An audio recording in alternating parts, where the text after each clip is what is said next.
lakukan. Jadi Kang Ivan, saya juga ingin koreksi. Politik adalah gerakan cita-cita mulia mengoreksi negara, jalan negara. Dan kalau bicara sama Ceng Uum, ini ada dalam kitab Ihya Ulumuddin. Imam Ghazali menyatakan ini adalah fardu kifayah. Bahkan Imam Syafi'i menyatakan ini adalah wajib hukumnya. Artinya kalau teman-teman sadar, berpolitik adalah CCM, cita-cita mulia. Sampurasun, dulur-dulur, baraya orang Sunda, selamat berjumpa kembali di channel Pasundan Fact. Channel yang akan menyajikan sejarah, kebudayaan, kesenian, berita yang menjadi fakta orang Sunda, dulu dan sekarang. Untuk kemajuan dan berkembangnya channel ini mohon di-subscribe, like dan komennya. Hatur nuhun, sok ah tongton, ulah hilap sambil ngopi.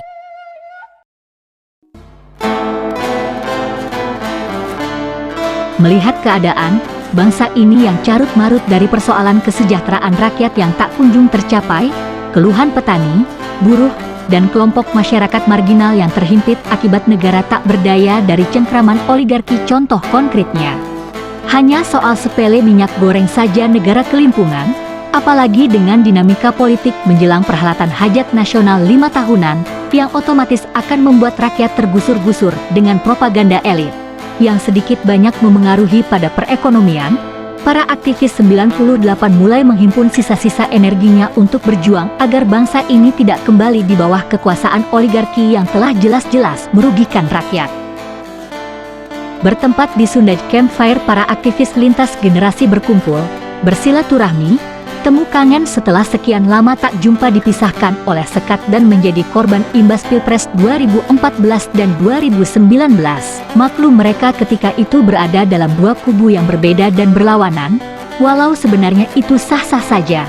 Karena hak politik adalah hak individu yang tidak bisa dipaksakan dan tidak boleh ada yang memaksa.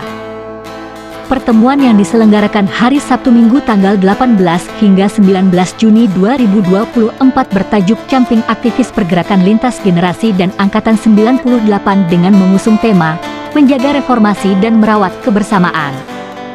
INAM tokoh pergerakan aktivis 98 Jogja, Santoso, Andi Arief, Agustiana, dan penyulut Tasik berkobar yang dianggap dalangi oleh Orde Baru yang terkenal dengan sebutan Operasi Naga Hijau, yaitu Galih Fahrudin Kurbani beserta Mimi Hairuman. Juga banyak tokoh dan nama aktivis lainnya. Rekan-rekan yang saya hormati, kesempatan yang mulia ini saya ingin menyampaikan beberapa hal tentang kegelisahan kita di tengah kebuntuan persimpangan ya. Saya kira tadi tema ianya sangat jelas bahwa kita kehilangan akar masalah. Jadi kalau bicara soal akar masalah, sesungguhnya masalahnya adalah kita. Kita yang gagal jadi bandit. Kita yang gagal jadi penjahat. Kita yang gagal jadi pecundang. Saya mau tanya sama Ceng Hilman. Nyombongin orang sombong ibadah kan? Betul. Dari situlah kita berpatokan. Bagaimana menjahati orang jahat. Bagaimana menggobloki orang goblok. Bagaimana mengkhianati kekuasaan itu. Tanpa teori itu tidak bisa. Inilah yang kita lakukan. Refleksi kita jantung. Hari ini dalam pertemuan ini saya mengajak kepada para sahabat-sahabat semua, rekan-rekan semua, bersama-sama bersahadat politik ulang. Meredrawing sebuah rencana akurat bagi kita. Jangan nyalain bupati deh. Terus buku bupati nak itu jangan nyalain DPR. Produknya sudah begitu. Politik kapitalis membutakan semuanya. Enggak ada aktivis kok. Mohon maaf, saya juga nyalon kemarin.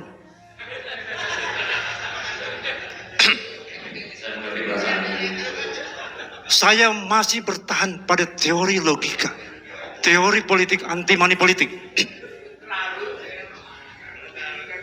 Dan perasaan saya di zaman sama Aang ini, zaman Badega, Sagara, advokasi rakyat, kurang-kurang ilmunya. Hari ini kita ditipu oleh rakyat sendiri. Jangan oleh pejabat yang gak ada hubungannya lah. Saya merasa sudah investasi semenjak tahun 90-an di Garut. Sejak jadi mahasiswa, sadar jadi mahasiswa, saya melakukan advokasi dan dibawa-bawa ke jalan yang sesat tapi enak oleh Aang ini. Itu yang saya lakukan. Tapi ketika saya menagih janji, tidak, Anda telah membohongi saya, jawaban rakyat. Apa dia bilang? Loh, hari Anda gak bayar saya, Anda bohongin saya, katanya gitu. Jadi hari H kita sudah dianggap membohongi karena kita tidak mampu membayar 50.000. Itu kebohongan kita. Agus Encur tanya itu berapa modalnya, pinjamannya, mesti saya buka apa? Nah, jadi bagaimana hari ini ijtihad politik kita melahirkan sahadat politik untuk melakukan konsensus bersama dalam konteks mencari figur baru. Nah, masalah kita itu, jangan nyalahin lah. Saya bilang jangan nyalahin siapapun. Salah kita diam saja. Kemarin ada gerakan apa? Deragam berusaha untuk mendongkel. Saya tidak yakin memang Rudy akan runtuh. Tapi ada semangat di situ. Ada motivasi yang mendasar dari kawan-kawan untuk mengkoreksi total otoritas. Semua dilakukan. Jadi Kang Ivan, saya juga ingin koreksi. Politik adalah gerakan cita-cita mulia mengoreksi negara jalan negara. Bukan. Jadi Kang Ivan, saya juga ingin koreksi. Politik adalah gerakan cita-cita mulia mengoreksi negara jalan negara. Dan kalau bicara sama Ceng Uum, ini ada dalam kitab Ihya Ulumuddin. Imam Ghazali menyatakan ini adalah fardu kifayah. Bahkan Imam Syafi'i menyatakan ini adalah wajib hukumnya. Artinya kalau teman-teman sadar, berpolitik adalah CCM, cita-cita mulia. Ayo kita lakukan. Jadi jangan ngomong kemudian 2024 kita berharap perubahan, nggak ada lah.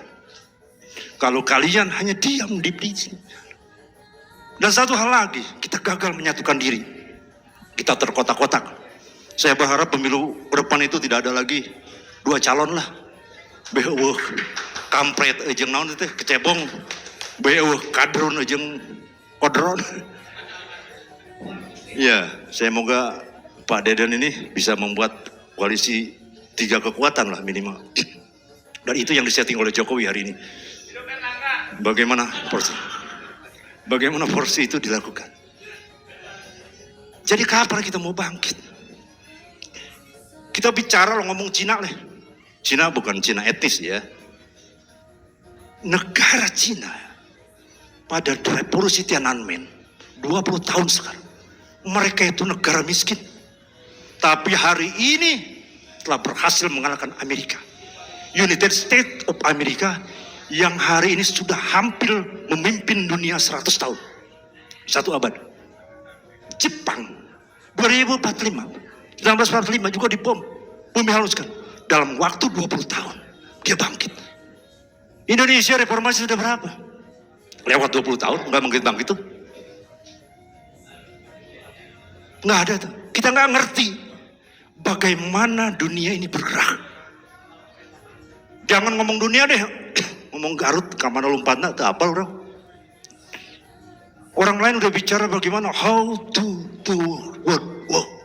Bagaimana dunia bekerja. Dan bagaimana zilenial ini membangun tatanan baru yang tanpa ruang dan waktu. Kita masih duduk di sini kok. Kita masih berbicara, lo dari mana, LSM mana, bendera naon, seragam apa, semalam berbuat apa, dengan siapa, sabrang mayarna. Logis itu loh. Nggak lucu gitu loh. Di antara kita, mohon maaf. Aang ini adalah orang yang paling saya hormati dalam pengertian membangun civil society pertama di Garut. Tapi yang lahir sekarang, LSM yang pada umumnya berbarter selesai di bawah meja. Ini pada umumnya, mohon maaf. Masalahnya no LSM ini yang terjadi. Kalau mentalitas kita seperti itu, saya kira nonsen lah. Sudahlah, sebaiknya kita tidur pulang dari sini dan mimpi indah lagi. Itu saja yang kita lakukan. Jadi kalau kita mau punya bupati, hantam. Kita sepakati, kita bikin konsensus, kita sahadat politik bareng-bareng. Siapa yang mau kita tunjuk? Konkret. Saya kira itu. Terima kasih. Assalamualaikum warahmatullahi wabarakatuh.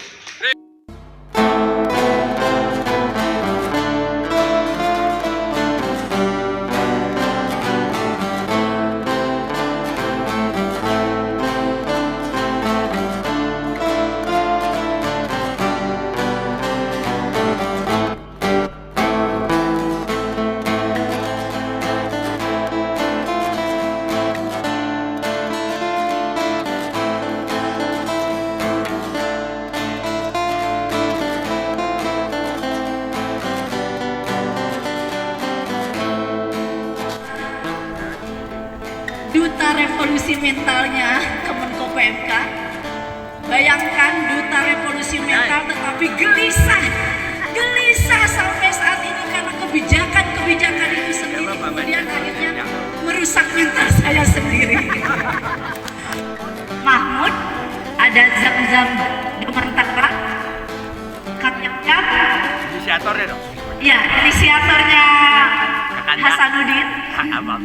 Sesuatu yang real dibangun untuk melakukan perubahan, punya posisi tawar. Itu yang harus kita lakukan. Nah, saya sekarang di Serikat Petani Indonesia terus melakukan upaya. Bagaimana sebelum negara, sebagaimana sebelum misalnya kita juga masuk dalam ruang-ruang kekuasaan itu, ya kita harus melakukan suatu gerakan yang memang versi rakyat. Kita kuasai itu lahan-lahan tanah terlantar. Kita kuasai itu kebun-kebun memang yang nggak jelas, nggak punya izin. Ya berdarah-darah, ya ditangkap, ya digusur. Tapi ya memang sudah dari dulu, dari Orde Baru kita juga ngelawan. Tapi alhamdulillah di Garut sudah terbangun Serikat Petani Pasundan yang kita sama-sama bangun. Di beberapa daerah kita bangun serikat-serikat rakyat, serikat buruh, serikat nelayan. Organisasi-organisasi rakyat yang harus kita bangun, harus kita banyak lakukan.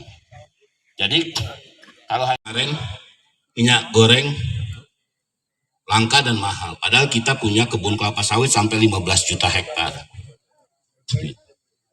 Jadi bukan impor ini, tapi kita mengekspor karena persoalan pangan dari hulu sampai hilir dikuasai oleh kekuatan modal.